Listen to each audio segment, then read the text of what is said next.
தலைப்பு: the photo drama of creation. சிருஷ்டிப்பின் புகைப்பட நாடகம். பக்கம் 70.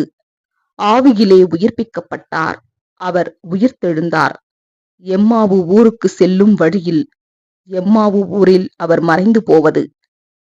சீஷர்கள் சுபாவ மனிதர்களாக இருந்தபடியால் பெந்தகோஸ்தே வரைக்குமே அவர்களால் ஆவிக்குரிய விஷயங்களை புரிந்து கொள்ள முடியாமல் இருந்தது. ஆகவேதான் இயேசுவின் உயிர்த்தெழுதலும் மனித ரீதியில் நிரூபிக்கப்பட வேண்டியிருந்தது. விசுவாசிகளால் மட்டுமே பெந்தெகோஸ்தே நாளில் வெளிப்பட்ட அறிவொளி பிரகாசத்தை பெற்றுக்கொள்ள முடிந்தது. மேலும் அவர் இனி ஒரு மனிதனாக அல்லாமல் மாறாக மீண்டும் ஓர் ஆவிக்குரிய ஜீவியாகிவிட்டார் என்பதை அவர்கள் தெரிந்து கொள்ளவும் நம்பவும் வேண்டியிருந்தது. கல்வாரி சம்பவத்திற்கு பிறகு 3ஆம் நாளில் இயேசுவின் உடலை பதப்படுத்துவதற்காக சுகந்த வர்க்கங்களை எடுத்து சென்ற ஸ்திரீகள் கல்லறை காலியாக இருப்பதை கண்டார்கள்.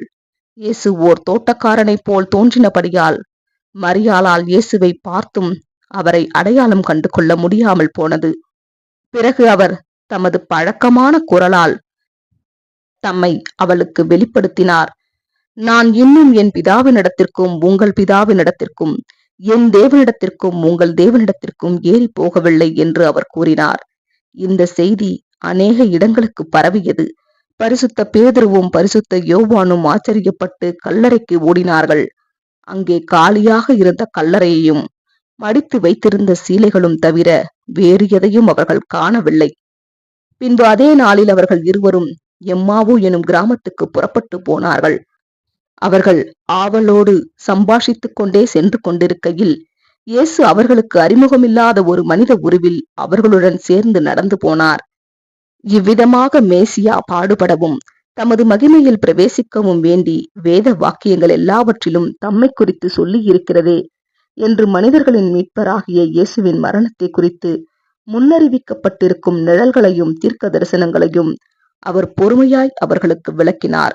பின்னர் அவர்கள் ஒருவரை ஒருவர் நோக்கி, வழியிலே அவர் நம்முடனே பேசி வேத வாக்கியங்களை நமக்கு விளக்கி காட்டின பொழுது நம்முடைய இருதயம் நமக்குள்ளே கொழுந்து விட்டு எரியவில்லையா என்று சொல்லிக் கொண்டார்கள். பின்பு அந்த நாள் சாயங்காலத்தில் அவர்கள் போஜனம் பண்ணி கொண்டிருக்கையில் இயேசு அவர்களுக்கு தம்மை வெளிப்படுத்தினார். பிறகு உடனே மறைந்தும் போனார். அதே நாள் சாயங்காலத்தில் அவர்களில் பலர் மேல் அறையில் கூடி அன்றைய முக்கிய நிகழ்வுகளை பற்றி பேசிக் கொண்டிருந்தனர். கதவுகள் பூட்டப்பட்டிருந்தன. ஆம், யூதருக்கு பயந்ததினால் தாழ்பால்கள் போடப்பட்டிருந்தன. கதவுகள் பூட்டப்பட்டிருக்கும் போதே திடீரென்று இயேசு அவர்கள் நடுவிலே வித்தியாசமான விதத்தில் தோன்றினார். இம்முறை அவர் நம்முடைய முந்தைய உருவத்தைப் போலவே தோன்றினார். இதுவும் அவர்களை பயமுறுத்தியது.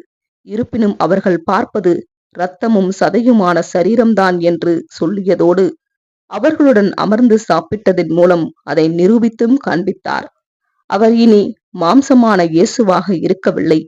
அவர் தமது உயிர்த்தெழுதலின் போது மீண்டும் ஆவிக்குரிய நிலைக்கே திரும்பியிருந்தார்.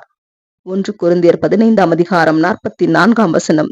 ஆனால் மாம்சத்தில் வருவதற்கு முன்பாக தாம் உட்பட மற்ற பரிசுத்த தூதர்கள் செய்ததைப் போல மனித உருவெடுக்கும் சக்தியை அவர் இப்போது கொண்டிருந்தார். ஆமேன்.